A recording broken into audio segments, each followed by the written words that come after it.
2 முறை அரிய வாய்ப்பு கிடைச்சும் இந்த கட்சி கட்டுக்கோப்போடு இருக்கணும் அப்படின்றதுக்காக தான் அந்த வாய்ப்புகளை எல்லாம் நான் விட்டு கொடுத்தேன். எப்போ 2 முறை வந்தது? அம்மாவே பதவி புரிச்சிட்டாங்களே. அம்மாவே 2015 நினைக்கிறேன். அவர் 14லயே அவரை வைத்த அந்த அமைச்சர் பதவியை விடுவிச்சிட்டாங்களே. நாங்கள் 21 வந்த பிறகு நாங்களும் அவர் இருந்தார் இருக்கும்போது தானே உங்களுக்கு கையெழுத்து போட்டு கொடுத்தோம்.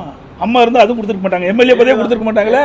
இறப்புக்கு பிறகு சார் கூவத்தூர்ல அவருக்கு தான் ஃபர்ஸ்ட் வாய்ப்பு. எங்க வாய்ப்பு கிடைச்சிருந்தா? இப்போ இவருடைய எண்ணங்கள்லாம் எப்படி இருக்குன்னு உங்களுக்கு நல்லா தெரியும். எனக்கு எம்எல்ஏ தான் தேர்ந்தெடுக்கணும். எந்த எம்எல்ஏ தேர்ந்தெடுத்தாங்க?